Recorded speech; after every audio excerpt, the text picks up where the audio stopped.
In September 1939, German soldiers massacred up to 500 Polish and Jewish civilians in the city of Częstochowa. Men, women, and children were dragged from their homes, beaten, humiliated, shot in public squares. The killers were never tried, never sentenced, never punished by any court. But 2 years later, on a frozen beach in Crimea, the same men met the same violence they had unleashed. History delivered the verdict that human institutions could not, and the accounts were settled in blood. The 1st September 1939, the Second World War erupts as German armies smash into Poland, sweeping across towns and cities with relentless force.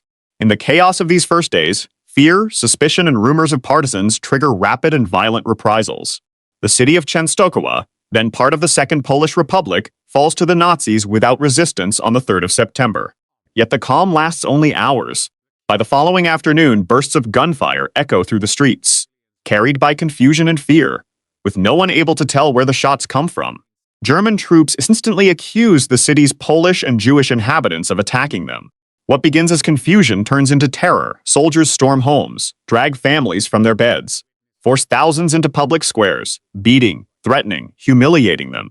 Executions break out at the town hall, near churches, on streets, in courtyards. By the evening, between 227 and 500 civilians, Poles and Jews of all ages, are shot, abused, or killed across the city. A tragedy soon remembered as Bloody Monday, the Częstochowa massacre. However, this crime will not remain unpunished, and the perpetrators will pay for their crimes with their own lives. In the summer of 1939, the city of Częstochowa had a population of about 138,000. It stood only 30 kilometers from the border between Poland and Germany, putting it directly in the path of the advancing German army. As tensions rose, many families fled the city. Women and children traveled deeper into the country. Conscription-age men prepared for military duty. The Second World War started on the 1st of September 1939, when Nazi Germany invaded Poland.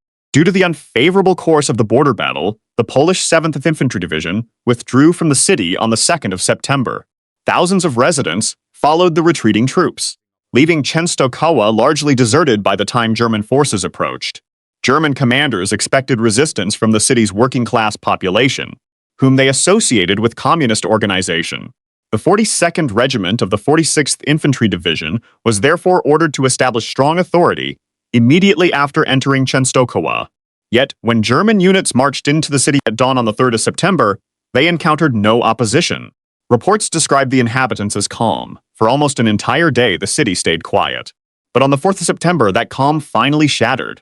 In the early afternoon, sudden gunfire erupted in 2 different sectors of Częstochowa. The first outbreak occurred in the courtyard of the Craft Industrial School, where German soldiers were stationed. The second took place on Strzeżacka Street, where troops of the 97th Infantry Regiment were escorting several hundred Polish civilians who had been detained in nearby villages. Witness accounts from both locations described scenes of panic and confusion, shots ringing out in every direction. No one able to tell where they came from. German soldiers, many of them inexperienced recruits, fired wildly, believing they were under attack from surrounding buildings, from snipers hidden in windows.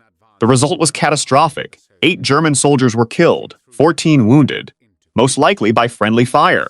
Yet almost immediately, German officers blamed the chaos on the city's Polish and Jewish inhabitants. They insisted that partisans had launched an organized attack, a claim that later investigations proved to be false. When troops searched nearby houses, they found no weapons, no civilians carrying guns. Diaries kept by German personnel described the same truth. One soldier wrote that shots came from everywhere and that no one could tell who was firing. According to the chief medical officer of the Fürfi Army Corps, the glowing tracer rounds striking the walls made it look as if shots were being fired from the windows. He stated that he did not believe civilians had fired at German troops. Even Einsatzgruppe II, one of Nazi mobile death squads that followed the German army as it invaded and occupied countries in Europe, admitted in their own report that it became impossible to determine who had been shooting at whom.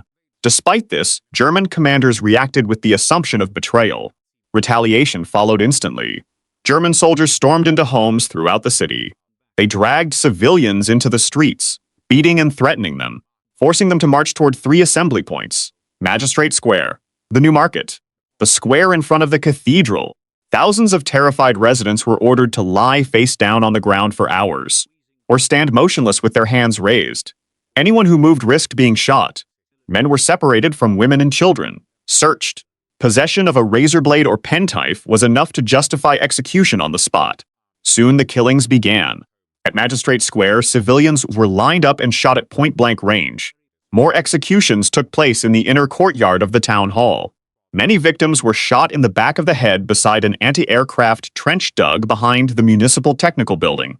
48 bodies would later be recovered from this location alone. At the New Market St. Sigismund's church, the Brasa factory, and the military hospital, similar killings occurred.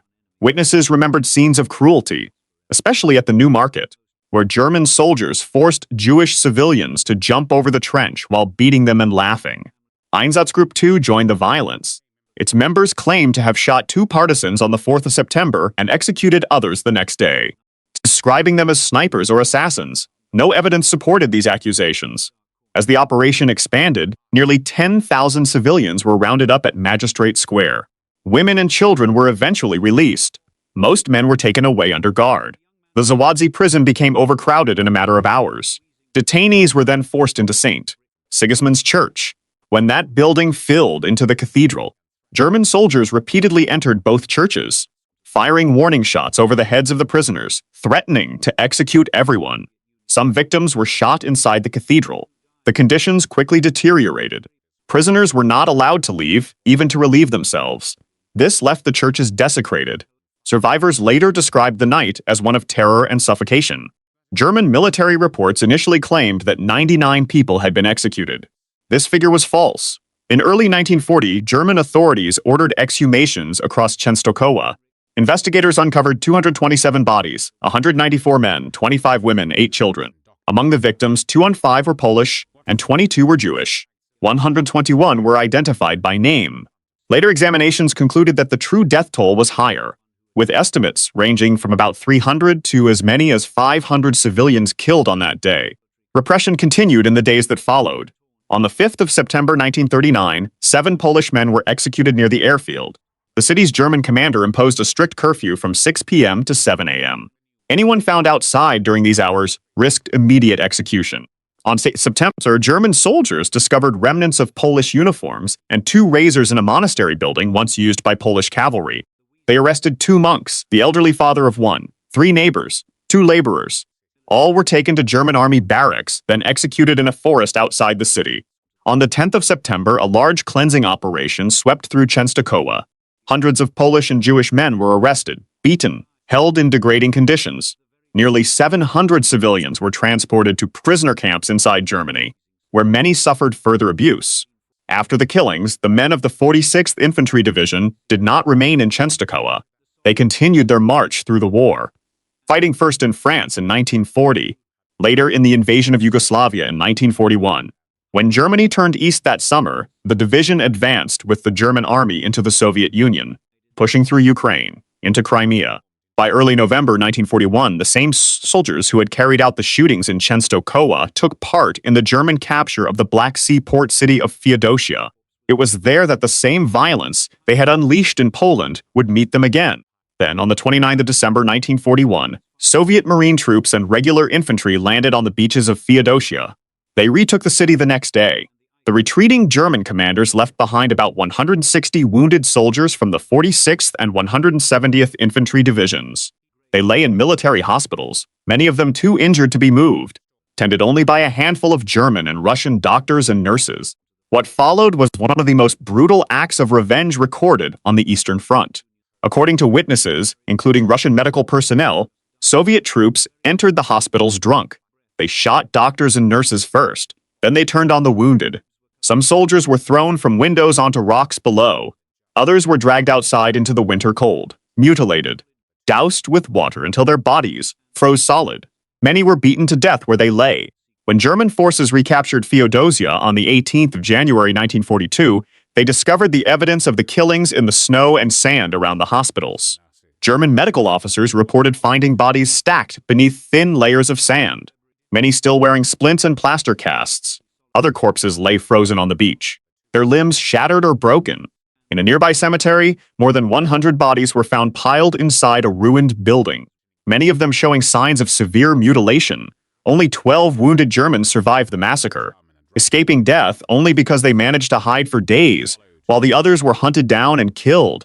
Among the dead were many men of the 46th Infantry Division, the same unit that had carried out the killings in Poland 2 years earlier. In Feodosia, the violence they once unleashed on civilians in the city of Częstochowa finally came back to them. With equal cruelty, the parallels are impossible to ignore. In Częstochowa, German soldiers dragged civilians from their homes, beat them, humiliated them, forced them to lie face down in public squares, executed them at point-blank range.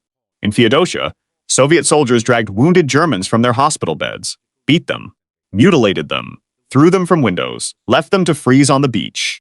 In Częstochowa, the killers justified their actions with a lie, claiming partisans had fired on them when the evidence showed the chaos was their own doing. In Feodosia, the killers needed no justification. They were drunk. They were avenging years of atrocities. They were doing what soldiers on the Eastern Front had learned to do to each other. In Częstochowa, the victims were innocent civilians, Poles and Jews, men, women, and children who had committed no crime. In Feodosia, the victims were soldiers, men who had committed crimes, men who had shot civilians in public squares and churches, men who had laughed while beating Jewish prisoners. Does that make what happened to them justice? The question has no easy answer. The men of the 46th Infantry Division were never tried for Częstochowa. No tribunal ever heard the evidence against them. No judge ever pronounced a sentence. No court ever delivered a verdict. But on a frozen beach in Crimea in the winter of 1941, they met the same fate they had dealt to others. Not through the mechanism of law, through the mechanism of war. History had delivered the verdict that human institutions could not, or would not.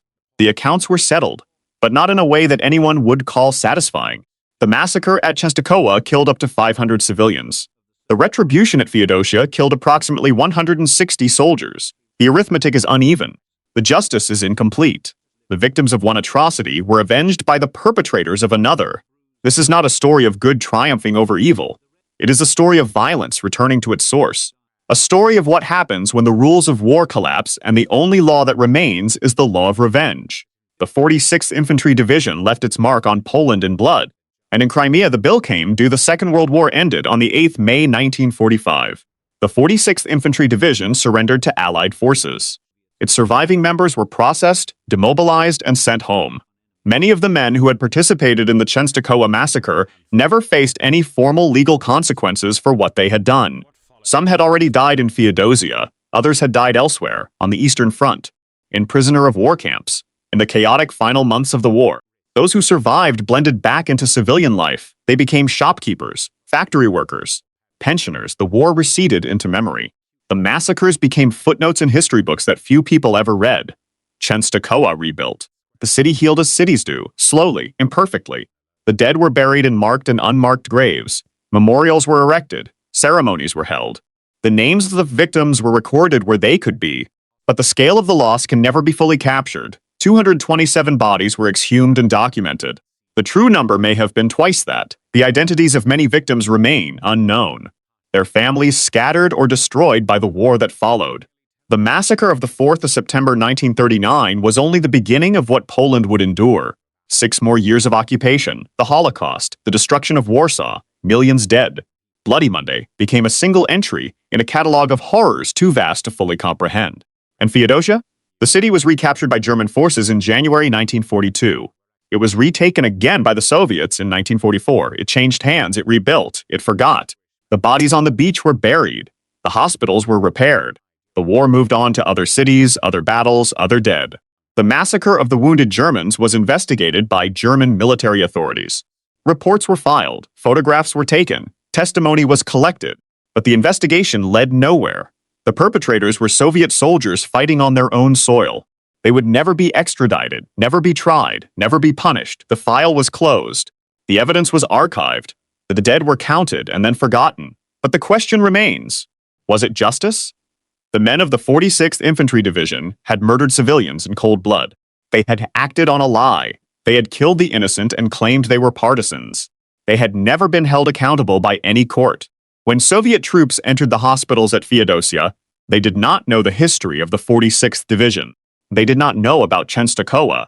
They did not know about the executions at Magistrate Square or the bodies in the anti-aircraft trench. They were simply killing the enemy. Wounded men, helpless men, but enemy men nonetheless. The fact that their victims were guilty of earlier atrocities was coincidence. not design. And yet, the symmetry is impossible to dismiss. The same division, the same brutality, the same pattern of dragging helpless victims from places of shelter and executing them without trial. In Częstochowa, German soldiers forced civilians to lie face down in a public square while they were beaten and shot. In Feodosia, Soviet soldiers dragged wounded Germans from hospital beds and left them to freeze on a beach. The two events are separated by 2 years and 1,000 miles, but they are connected by the same logic of war. The logic that says violence must be answered with violence, blood with blood, atrocity with atrocity. This logic does not produce justice, it produces symmetry. Historians estimate that during the Second World War, approximately 5.6 million Polish citizens died. Around 3 million were Jewish, the rest were ethnic Poles and other minorities. The 46th Infantry Division was responsible for a tiny fraction of those deaths, a few hundred out of millions. But the numbers do not capture the reality. Each of those 227 documented victims was an individual, a person with a name, a family, a life that was cut short in a single afternoon of panic and lies. The men who killed them were individuals, too, young conscripts, some of them no doubt terrified, some of them eager, some of them simply following orders, and some of them died the same way their victims died, afraid, helpless, at the mercy of armed men who showed none. The Second World War ended nearly 8 decades ago. The last survivors of Częstochowa are now very old or have already passed away. The last witnesses to Feodosia are gone too. All that remains is the historical record, the documents, the photographs, the exhumation reports, the testimony, and the question that no archive can answer. When does retribution become simply more killing? When does justice become indistinguishable from the crime it punishes? The men of the 46th Infantry Division were never brought before a judge. But history delivered a verdict anyway, not in a courtroom, on a frozen beach, not with a gavel. With freezing water and broken bones, the accounts were settled. But no one can say whether they were settled fairly. And no one who understands what happened at Częstochowa or Feodosia can look at either event and call it anything other than what it was. A tragedy, followed by another tragedy.